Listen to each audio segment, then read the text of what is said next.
പരീക്ഷ എഴുതുന്ന സമയത്തും അല്ലെങ്കിൽ എന്തൊരു കോമ്പറ്റീഷന് പോകുന്ന സമയത്തും ഞാൻ ഇന്ന് മീൻസ് എന്ന് എനിക്ക് അത് റിയലൈസേഷൻ വന്നോ അന്ന് തൊട്ട് ഞാൻ ഒരിക്കലും ഫലത്തിൽ കോൺസെൻട്രേറ്റ് ചെയ്യാറില്ല. അന്ന് തൊട്ടാണ് ശരിക്കും പറഞ്ഞാൽ ഓരോ കാര്യത്തിന് പോകുന്ന സമയത്ത് അത് നല്ല രീതിയിൽ തന്നെ ഫലപ്രദമായി മാറുന്നത്. ഒരു സമയത്ത് ഫലത്തിൽ മാത്രം കോൺസെൻട്രേറ്റ് ചെയ്തുകൊണ്ടിരുന്ന ഞാൻ ഇന്ന് എന്റെ കർമ്മം എത്രത്തോളം ആനന്ദകരമായി ചെയ്യാൻ വേണ്ടി പറ്റുമോ അത്രത്തോളം ചെയ്യും. പിന്നെ ഈ സ്റ്റേജ് ഫിയർ എന്ന് പറയുന്ന സമയത്ത് ഞാൻ ഇങ്ങനെ ഇരുന്നിട്ടൊന്നും സംസാരിച്ചിട്ടില്ല. അതുകൊണ്ടാണ് ഞാൻ ആദ്യം മടി കാണിച്ചത്. അല്ലാണ്ട് കുറെ പേരുടെ മുന്നിൽ വെച്ചിട്ട് കാര്യങ്ങൾ സംസാരിക്കാനും പറയാനും ഒക്കെ ഇഷ്ടമാണ്. പിന്നെ ഞാൻ പ്രഭാഷണം കാര്യമായിട്ട് ഒരു പ്രഭാഷണം ചെയ്തിട്ടുള്ളൂ. അല്ലാണ്ട് ഓരോ വേദികളിൽ സംസാരിക്കാനൊക്കെയാണ് പോവാറ്. ആ സംസാരിക്കാൻ പോകുന്ന സമയത്തും കൂടുതൽ എൻ്റെ അടുത്ത് ആളുകൾ പറയാ ഭഗവത്ഗീതയെ പറ്റി സംസാരിക്കാനാണ്.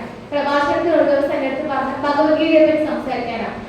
അല്ലെങ്കിൽ അടുത്ത മാസം ഒരു അമ്പലത്തിൽ പ്രഭാഷണം ചെയ്യാൻ വേണ്ടി വിളിച്ചിട്ടുണ്ട്. അവരെ എൻ്റെ അടുത്ത് പറയുന്ന ഭഗവത്ഗീതയെ പറ്റി സംസാരിക്കാനാണ്. ശരിക്കും എനിക്ക് അതാണ് ഇഷ്ടം, ഗീതയെ പറ്റി സംസാരിക്കാൻ തന്നെയാണ്.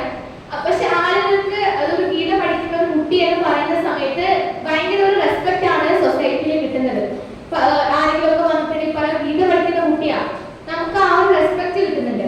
ആൻഡ് ഞാൻ കുറച്ച് കുട്ടികളെ ഗീത പഠിപ്പിക്കാൻ തുടങ്ങിയിട്ട് ഇപ്പൊ 2 കൊല്ലം ആവാറായി.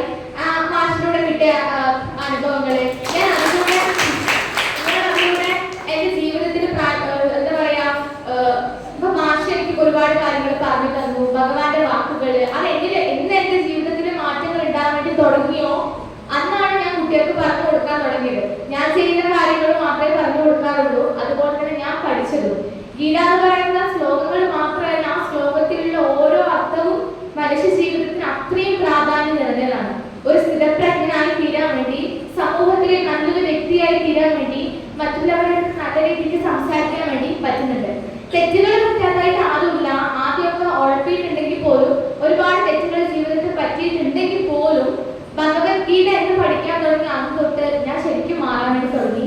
ഇപ്പോഴും മിസ്റ്റേക്സ് പറ്റാറില്ല, പക്ഷേ ഗീത പഠിക്കുമ്പോഴും ഗീത വായിക്കുമ്പോഴും ഗീത ക്ലാസ്സിൽ പോകുന്ന സമയത്ത് ഞാൻ നേരത്തെ പറഞ്ഞ പോലെ പോസിറ്റീവ് എനർജി തന്നെയാണ് കിട്ടുന്നത്. എത്രയൊക്കെ പരാജയങ്ങൾ വന്നാലും അതിൽ എന്താ പറയാ അതിൽ തന്നെ ഡൗൺ ആയി പോകാതെ വീണ്ടും എണീറ്റ് പരിശ്രമിക്കാൻ ഉള്ളൊരു മോട്ടിവേഷൻ എന്ന് പറയുന്നത് ഭഗവത്ഗീതയാണ്. ഭഗവത്ഗീത ചേർത്ത് പിടിച്ച് ജീവിതത്തിൽ വിജയം കരസ്ഥമാക്കുന്ന ഒരുപാട് പേരുണ്ട്. മഹാത്മാഗാന്ധി ആയിക്കോട്ടെ, സുനിത വില്യംസ് ആയിക്കോട്ടെ, അങ്ങനെ ഒരുപാട് പേരുണ്ട്. ഒരുപാട് ഉദാഹരണങ്ങളാണ് ഉള്ളത്.